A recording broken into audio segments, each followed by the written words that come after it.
미래 사회는 앞에서 본 것처럼 이제 정말 최근에는 중요한 이슈가 되고 있는 책들입니다. 그래서 어, 네 가지 주제로 일단 접근해봤습니다.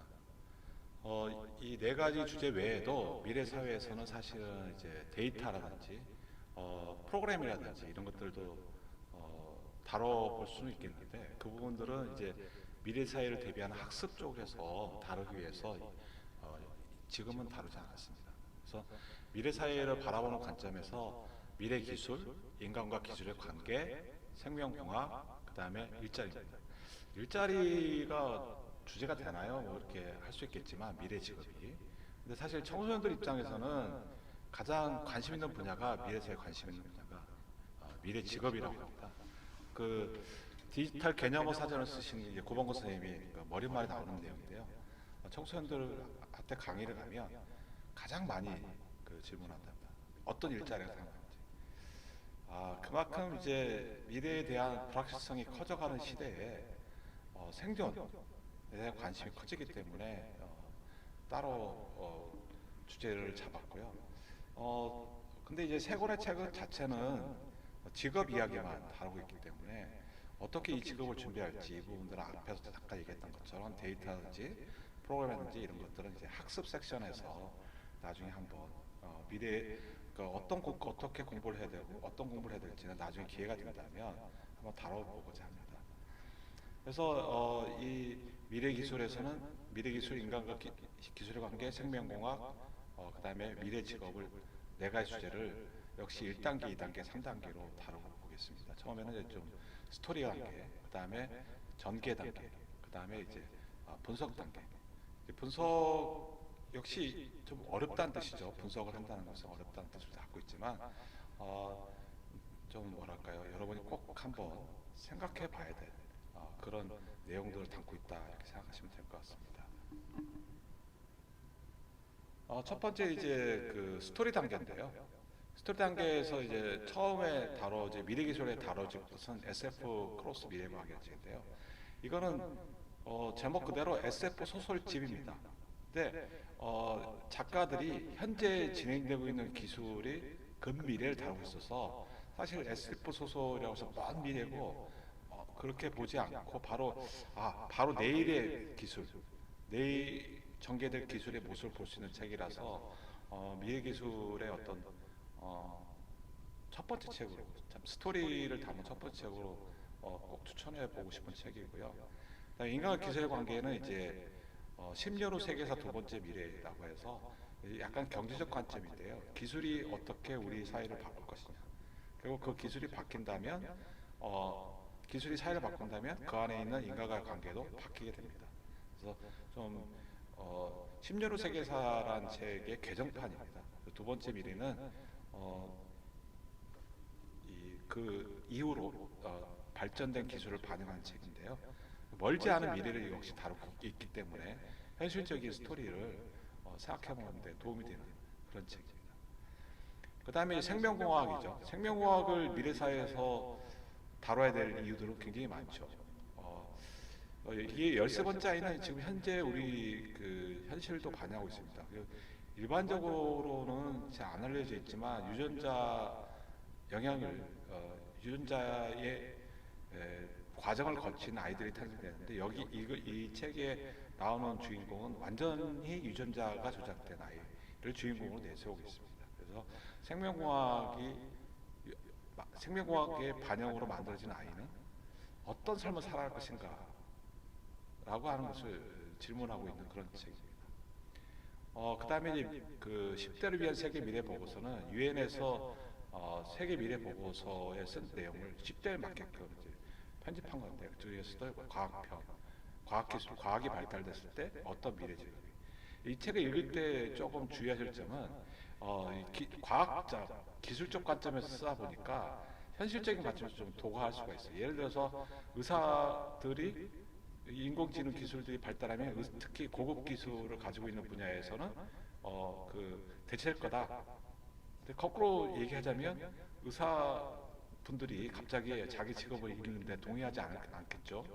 최근에 우리 사회에서도 마찬가지로 그래서 기술적으로만 본다면 대체될 것 같지만 실제로 그 기술을 갖고 있는 사람들은 사회에서 엄청난 힘이 세기 때문에 바로 대체되지 못하는 이제 그런 부분들은 조금 간과하고 있으니까 책을 읽으실 때 기술 쪽, 과학 쪽에서만 바라보고 과학이 이렇게 발달되니 이런 것은 없어질 가능성이 많다. 그런 얘기들이라고 생각하시면서 읽으시면 좋을 것 같습니다. 첫 번째 이제 SF 크로스 과학은 앞에서 말씀드렸듯이 이 네 명의 SF 작가들이 쓴 책입니다. 그래서 근미래에 대한 이야기들이 들어가 있어서 그걸 얽지 않게 또 지금 이미 기술이 이만큼 발전을 했어라고 하는 것들에 대해서 생각해 볼 수 있습니다. 첫 번째 그 사례는 학습 기능을 가진 인공지능 스마트 하이웨이 보급돼서 이제 자율주행 자동차 세상이 열리고 안 밀릴 수 있는 이미 이제 학습 기능은 이제 인공신경망 기술이라고 해서 발달이 되고 있는 단계죠. 그리고 조금 더 미래로 가보는 겁니다. 그래서 앞에서 얘기한 것처럼 자율주행 자동차 지금까지는 프로그래밍에 의해서 방어를 하는데 스스로 학습하게 되면 이제 그 새로운 상황이 벌어져도 자율주행이 가능하다라고 하는 소설적 상상을 입힌 거고요. 몸속에 이제 나노칩을 심어서 신체 상태를 검진하는 그런 책입니다. 근데 나노 로봇이라든지 이런 것들은 지금 이미 그 인체 치료에서 사용되고 있죠. 그만큼 여기에 나오는 소설들은 너무 많이 앞선 기술적 요소들, 평행우주라든지 이런 것들이 아닌 좀 구체적인 기술적 요소를 가진 SF 소설이라고 생각하시면 될 것 같습니다. 심리로 세계사는 역시 아까 앞에서 말한 것처럼 경제적 관점, 그러니까 경제적 관점, 인공지능이나 로보틱스, 자율주행 기술이 흐름이 어떻게 사회를 바꾸고 그것이 인간에게 어떤 영향을 미칠 것인지라고 하는 내용을 담은 책입니다. 여기서는 이제 자율주행 자동차가 대중화되면 카공족이 사라진다. 카페에서 공부할 일이 없다. 자동차 안에서 공부해야 되는 거죠. 또 부동산에도 영향을 미치는 거죠. 이제 멀리 있어도 내가 운전에 피곤함이 없다면 수도권 서울에 안 있어도 또 수도권에 있어도 충분히 출퇴근을 할 수 있다면 집값이 이제 서울에 중심한 부동산이 떨어질 수 있다. 높아지지 않을 것이다. 이런 얘기도 하고 있고요. 또 이제 그 유전자 변형 농산물이 되면 제3세계 농민들이 큰 피해를 입을 것이다. 왜냐하면 농작물 값이 지금 이제 몬산토라든지 몇 개 기업들이 독점하고 있거든요.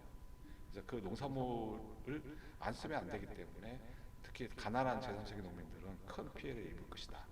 예상도 하고 있는. 그래서 그 기술이 발달함으로써 사회 또는 경제가 변하고 그 경제 변화에 의해서 인간들에게 어떤 영향을 미치는지 아주 구체적인 사례들이 많기 때문에 쉽게 읽을 수 있는 스토리텔링 책이라고 생각할 수 있습니다. 13번째는 아까 앞에서 말씀드렸듯이 유전자 조작 아이인데요. 여기에 또 하나가 나옵니다. 맞춤형 로봇.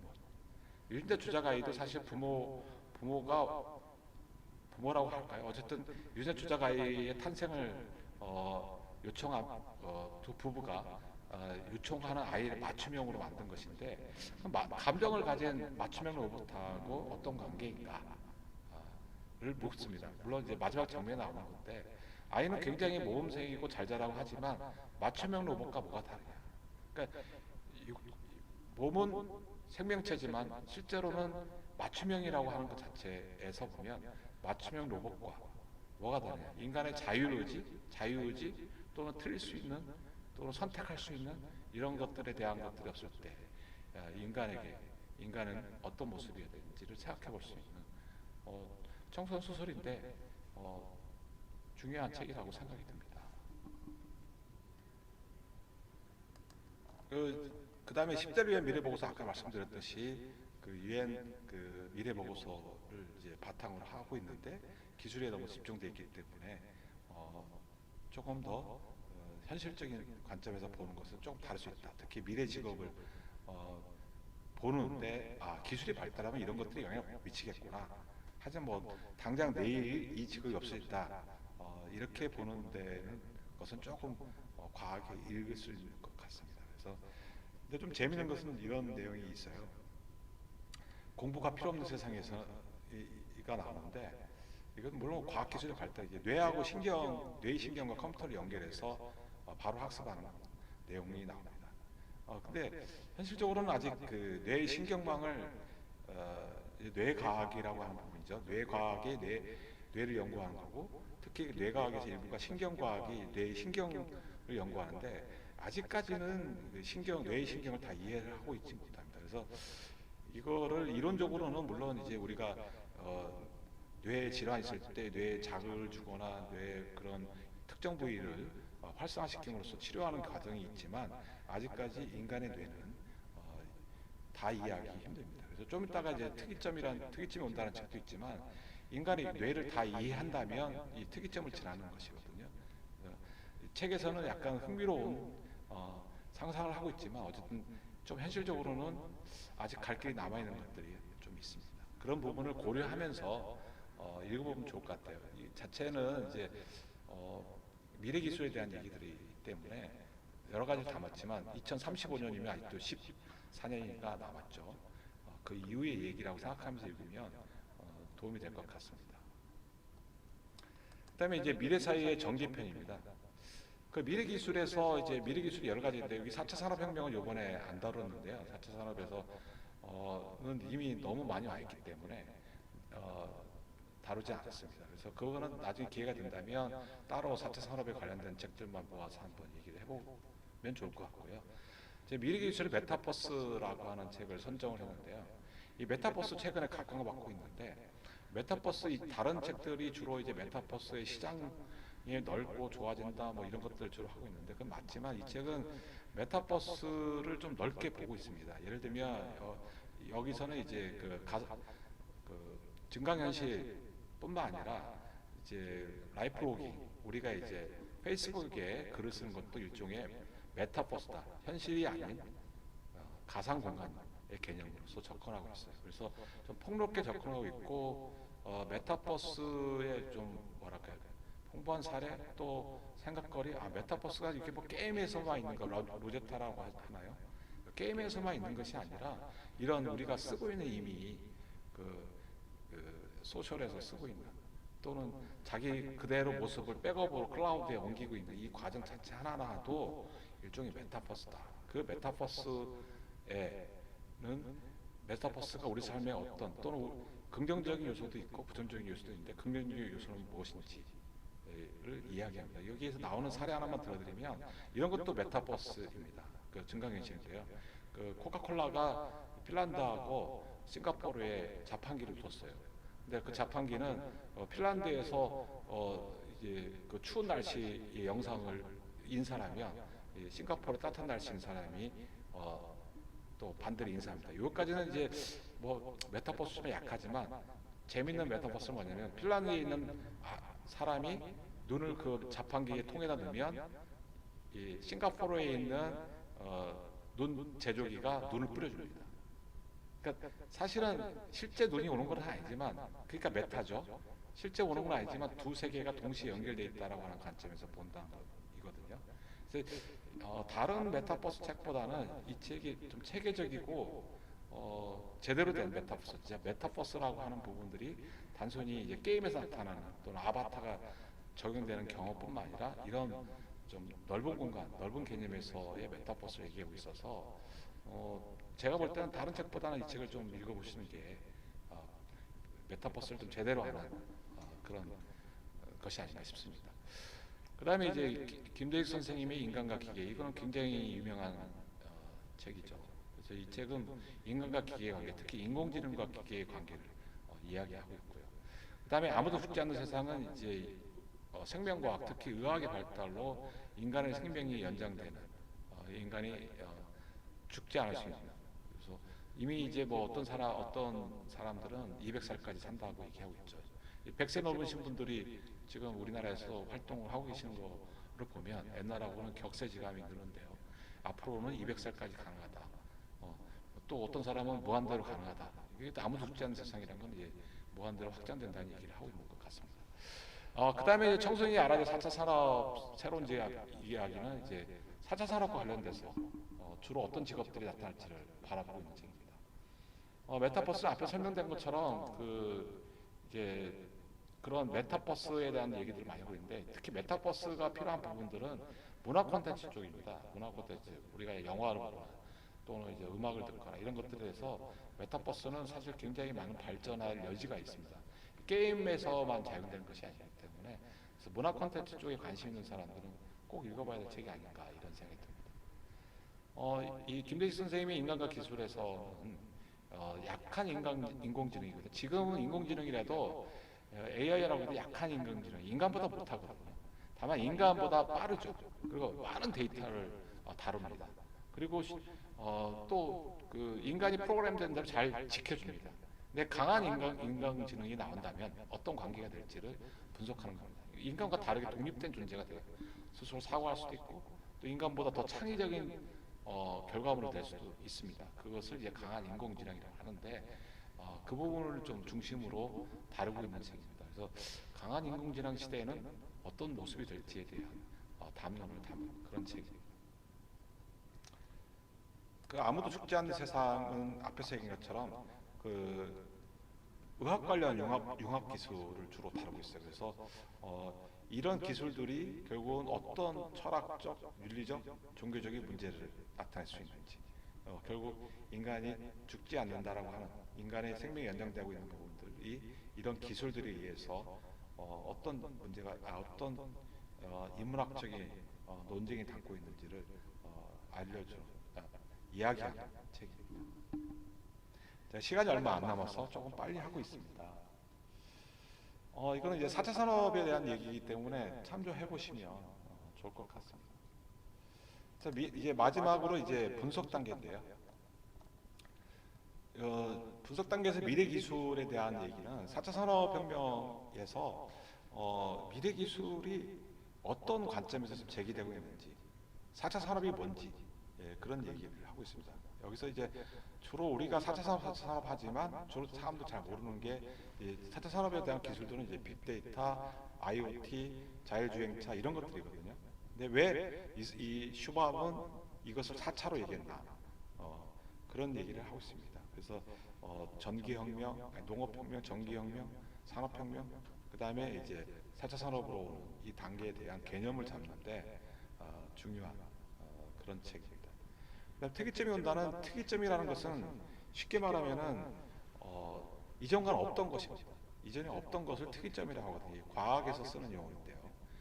예를 들면은 평평한 접시에 바늘구멍 같은 홈이 있다고 생각합시다. 그 홈으로 물이 빠진다고 생각하면은 그게 특이점이거든요. 평평한 물에서는 그냥 평평합니다. 물이 이렇게 동글동글 돌겠죠. 근데 거기 밑으로 수직으로 빠진다면 이제 완전히 다른 상태가 됩니다. 그런 상태인데 그 상태는 앞에서 얘기한 것처럼 인공지능이 강한 인공지능이 돼서 인간을 넘어서거나 인간의 창의성을 넘어서 그런 시대라고 하는데 지금까지는 이 특이점이라는 것은 온다 안 온다 얘기하는 자체가 넌센스입니다. 왜냐하면은 온다면 그건 특이점이 아니거든요. 이미 알 수 있기 때문에. 그래서 이거는 그냥 중요한 화두긴 하지만 이것을 받으려서는 아직 안 된다는 생각이 제 생각이거든요. 어떤 사람들은 어떤 학자들은 2050년이면 인공지능이 강한 인공지능이 나와서 인간을 뛰어넘을 것이다. 아직 그렇게까지 기술이 발달되지 않았습니다. 너무 과한 표현이고 그런 내용이 아닌가 싶고요. 그 다음에 생명공학에서 호모 데우스는 이 데우스는 신이라는 뜻이거든요. 신이 그러니까 인간이 신이 됐다는 거죠. 불멸. 앞에서 생명공학에서 아무도 죽지 않는다고 얘기했지 않습니까? 불멸이 되면 인간이 가장 두려워하는 게 죽음이고 죽음 때문에 사실 종교가 만들어진 원인 중에 하나라고 얘기를 하는데 불멸이 된다면 인간은 신이 되지 않는가.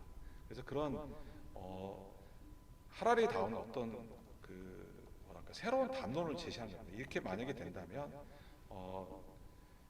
어떤 그것이 의미하는 것이 무엇이냐라고 얘기하는 거거든요. 그래서 반종교적인 얘기라기보다는 인간이 이런 불멸의 단계, 생명공학의 발달로 불멸, 행복, 신성이라고 하는 것들이 한다면 굉장히 이제 복잡해지는 거죠. 사이보그라든지 인간이라든지 인간의 트랜스휴먼, 또 기계와 인간이 결합됐을 때 나타나는 여러 가지 것들을 다루고 있는 책입니다. 그래서 하라리 자체가 워낙 또 어려운 얘기를 쉽게 잘 쓴 사람이라서 꼭 한번 생명과학의 끝에는 어떤 모습이 될지를 읽어볼 수 있는 책입니다. 네, 마지막 책은 이제 미래 직업 이야기 중에서도 가장 구체적인 내용을 담은 책입니다. 오히려 이 책은 어렵지만 그래도 가장 현실적인 내용들을 담고 있는 거라고 생각하시고 보시면 될 것 같습니다. 22명의 연세대 공학 교수들이 자기가 개발하고 있는 기술들이 어떻게 발전할지 그런 내용들을 담고 있기 때문에 지금 공학의 미래, 과학 기술의 발전에 따라서 첨단 공학은 어떤 기술과 어떤 직업을 만들어낼지에 대해서 구체적인 생각을 해볼 수 있는 그런 책입니다. 네, 그래서 이제 긴 2시간이 이제 다 됐습니다. 그래서 미래 사회는 아까 말씀드린 대로 4차 산업 부분하고 그다음에 이제 데이터 문제라든지 프로그램 이런 부분들이 남아 있지만 지금 소개해드린 책들은 사실 일반적인 수준에서 미래 사회를 바라보는 시선 또 미래 사회는 어떤 모습일 것인가를 조망하는데 꼭 필요한 책들입니다. 다만 이제 내가 미래 사회를 대비하려면 어떻게 해야 되느냐, 내가 어떤 것을 전공해서 어떻게 기술 발전하고 어떻게 학습할 것인가, 그거는 기회가 된다면 다음 시간에 한번 다뤄보도록 하겠습니다. 긴 시간 다 들으시진 않으셨겠지만 지금까지 들어주신 모든 분들에게 감사를 드립니다. 이상 마치겠습니다.